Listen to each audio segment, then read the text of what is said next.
Welcome back to V news. Nathavaram మండలం YB పట్టణం గ్రామంలో ఎన్నికల శంఖారావం సభలో పాల్గొన్న తెలుగుదేశం పార్టీ రాష్ట్ర ప్రధాన కార్యదర్శి చింతకాయల విజయ్. అడుగడుగునా మహిళలు హారతులతో విజయ్కు ఘన స్వాగతం పలికారు. అనంతరం జరిగిన బహిరంగ సభలో కోండ్రపు అప్పలనాయుడు ఆధ్వర్యంలో తెలుగుదేశం పార్టీ రాష్ట్ర ప్రధాన కార్యదర్శి చింతకాయల విజయ్ సమక్షంలో కోండ్రపు తాతబ్బాయి వైసీపీ వార్డు మెంబర్తో కలిసి 20 కుటుంబాలు తెలుగుదేశం పార్టీలో చేరాయి. ఇందులో వైసీపీ సీనియర్ నాయకులు లగుడు మహాలక్ష్మి నాయుడు, దొంగల నాగేశ్వరరావులకు పసుపు కండవాలు కప్పి సాదరంగా విజయ్ ఆహ్వానించారు. ఈ సందర్భంగా కోండ్రపు అప్పలనాయుడు మాట్లాడుతూ అరాచకాలు ఎక్కువైపోయాయని, అందుకే తెలుగుదేశం పార్టీలోకి వలసలు ప్రారంభమయ్యాయని అన్నారు. గత 5 సంవత్సరాల కాలంలో అభివృద్ధి శూన్యమని, అవినీతి తారస్థాయికి చేరుకుందని అన్నారు.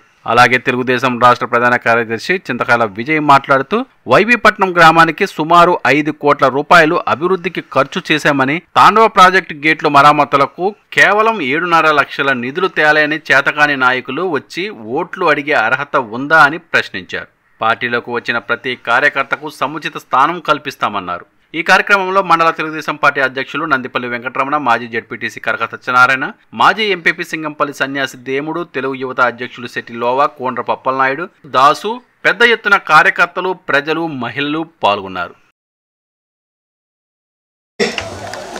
పేరుకి 10,000 చొప్పున వృద్ధి చేసుకొని ఏమని తెలుసండి, పేరుకి 10,000 వృద్ధి చేసి సుమారు 70-80 మంది 7-8 లక్షలు వచ్చేస్తాడు. కానీ వచ్చిన ఇళ్ళు 15 ఇళ్ళు వచ్చాడు.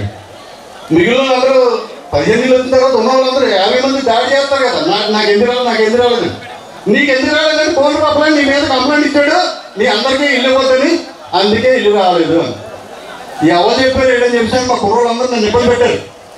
ఇబ్బంది పెడితే ఆ అధికారిని ఇక్కడ రప్పిస్తానని చెప్తుంటే నేను కంప్లైంట్ ఇచ్చాను. పంచాయతీ కార్యదర్శి మీద ఒక కంప్లైంట్ ఇచ్చాను, పెన్షన్స్ ఆపారని. ఈ సబ్జెక్ట్ ముందుకు వెళ్తాను, తర్వాత వెళ్తాను. అయితే అతని మీద కంప్లైంట్ ఇస్తే డిఎల్పీఓని ఎంక్వైరీ చేశారు.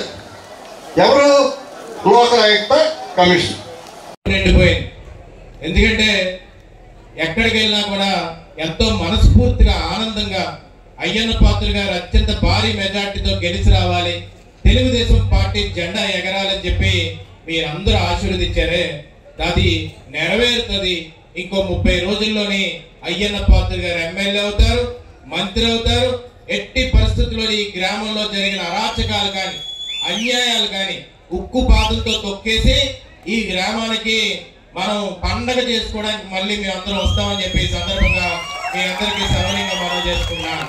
ఎక్కడన్నా గ్రామంలో మొట్టమొదటి ఏంటంటే మన కోండ్రపు అప్పలనాయుడు గారు ఈరోజు ఇప్పుడు ఆయనకి, మాణిక్యం నాయుడు గారికి, రాజు యూత్ రోడ్ వేసాను, అక్కడ కాలం వేసాను, అక్కడ గోడ కట్టానని చెప్పుకుంటాడు. కానీ ఈ రోజు ఏమో అప్పలనాయుడు గారు చెప్పిన భారతం అంతా ఏంటంటే అది ఒక భూత పురాణంలో కనపడుతుంది.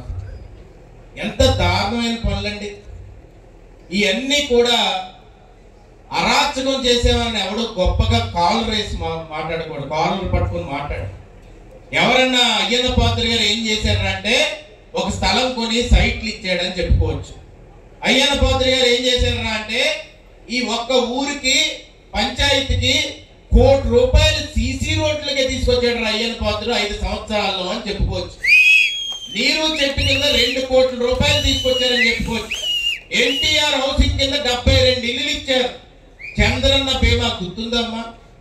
ఎవరన్నా ప్రమాద శాతంలో చనిపోతే వాళ్ళకి ఇంట్లోని చనిపోయిన వాళ్ళ బాధ కంట ఇంట్లోకి వచ్చే వాళ్ళకి టీనీళ్ళు కానీ టెంట్ ఇవ్వడానికి చాలా మంది పాపం బాధపడుతుంటారు. వాళ్ళందరికీ కూడా 5,000 రూపాయలు ఖర్చు ఇచ్చి మళ్ళీ దాంతో పాటు 2 లక్షల రూపాయలు 5 లక్షల రూపాయలు సాయం ఉండేది. కానీ మొన్న 5 సంవత్సరాల్లో ఒక్కడు చనిపోయిన డబ్బులు రాలేదమ్మా. అంగన్వాడీ బిల్డింగ్ కింద 9 లక్షలు ఇచ్చారు. బీసీ కార్పొరేషన్ల కింద లోన్ల కింద 10 లక్షల రూపాయలు ఇచ్చారు. నేను ఇంకా పెన్షన్లు చెప్పలేదు, రైతు రుణమాఫీ చెప్పలేదు. నిరంతర వార్తా సమాచారం కోసం మా వి న్యూస్ ఛానల్ సబ్స్క్రైబ్ చేయండి. నోటిఫికేషన్ కొరకు బెల్ ఐకాన్ని యాక్టివేట్ చేయండి.